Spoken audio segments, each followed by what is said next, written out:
दोस्तों, एक पुरानी कहावत है जो आप सभी ने जरूर कहीं ना कहीं सुनी होगी, जिसकी लाठी उसकी भैंस। लेकिन आजकल भारत के खेतों, पेट्रोल पंपों और नीति निर्माताओं के कमरों में एक नई कहावत जन्म ले रही है, जिसकी गाड़ी उसका अनाज।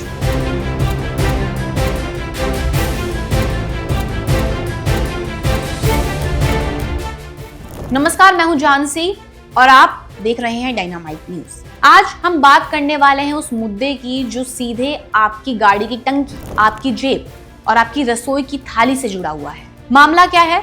मामला ये है कि आपके हमारे वाहनों में डलने वाला E20 पेट्रोल, यानी वो ईंधन जिसमें 80% पेट्रोल के साथ 20% एथेनॉल मिलाया जाता है। जब सरकार ने इस नीति को हरी झंडी दिखाई थी तो इरादा एकदम साफ, नेक और जानदार था। विदेशों से आने वाले महंगे कच्चे तेल का आयात घटाओ, देश की कीमती डॉलर बचाओ, प्रदूषण कम करो और देश के किसान भाई बहनों की जेब में 2 पैसे एक्स्ट्रा पहुंचाओ। कागजों पर ये फॉर्मूला इतना शानदार लगता है कि कोई भी कह दे, अरे गुरु, ये तो सुपर हिट आइडिया है। जब तक देश के गोदामों में अनाज का भरपूर स्टॉक पड़ा रहा और किसान को उसकी फसल का वाजिब दाम मिल रहा है, तब तक तो गणित एकदम सही बैठता है।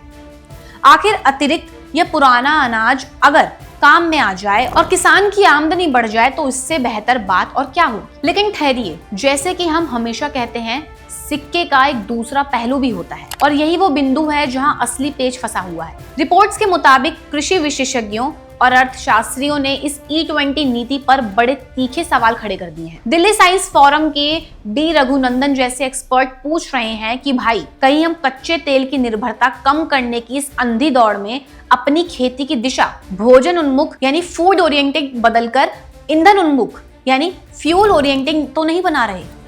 आंकड़े और जमीनी रिपोर्ट्स बताती हैं कि इथेनॉल बनाने के लिए जब गन्ने, मक्के और चावल जैसी फसलों का बेतहाशा इस्तेमाल होने लगा तो देश में एक अजीब विरोधाभास स्थिति पैदा हुई। हालत ये आ गई कि जिस मक्के से देश का पेट भरता था, उसका इथेनॉल में इतना इस्तेमाल बढ़ा कि भारत को अपनी घरेलू जरूरतें पूरी करने के लिए बाहर से मक्का आयात करना पड़ गया। यानी कि जिस आयात को हम रोकने के लिए चले थे, एक दूसरी चीज का आयात अब उसकी जगह शुरू हो गया। बात सिर्फ खाने पीने और अनाज तक सीमित नहीं है, बात आपके वाहन और आपकी जेब की भी है। विशेषज्ञों का दावा है कि E20 पेट्रोल का इस्तेमाल से गाड़ियों की माइलेज थोड़ी घट रही है और पुराने वाहनों के कुछ रबर या प्लास्टिक के कलपुर्जों यानी इंजन पार्ट्स पर भी असर पड़ रहा है। अब हिसाब लगाइए, अगर आपकी गाड़ी का माइलेज कम हो रहा है तो आप प्रति किलोमीटर ज्यादा पैसा खर्च कर रहे हैं। इसलिए जानकारों ने मांग उठाई है कि जब एथेनॉल सस्ता है और माइलेज कम मिल रहा है तो E20 पेट्रोल की कीमत भी आम जनता के लिए कम की जानी चाहिए। इसके अलावा पर्यावरण और भूजल यानी ग्राउंड वाटर का गणित भी समझ लीजिए। गन्ना और चावल जैसी फसलें भारी मात्रा में पानी मांगती है। अगर हम ईंधन बनाने के लिए इन पानी चूसने वाली फसलों का दायरा लगातार बढ़ाते गए तो आने वाले समय में भूजल का स्तर क्या होगा? क्या हम पेट्रोल बचाने के चक्कर में अपना पानी और अपनी मिट्टी दांव पर लगा रहे हैं? अब चारों तरफ एक ही सवाल है कि क्या ये पूरी एक तरफा तबाही का मंजर है? जी हाँ, सिक्के का दूसरा पक्ष भी समझना बहुत जरूरी है। समर्थकों और सरकार का तर्क है कि भारत में चावल और चीनी का बहुत बड़ा सरप्लस यानी अतिरिक्त स्टॉक पड़ा रहता है, जिसकी सही इस्तेमाल एथेनॉल में हो रहा है। दूसरी बात, नीति पूरी तरह से अपने देश के हाथ में है।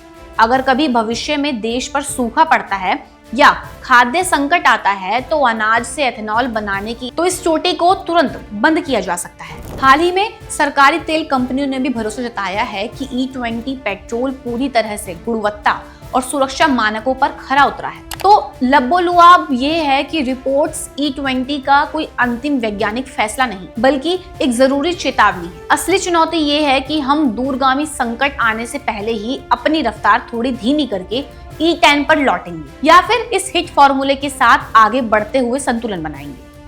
आप इस बारे में क्या सोचते हैं, हमें कमेंट करके जरूर बताएं और ऐसी खबरों के लिए देखते रहें डायनामाइट न्यूज।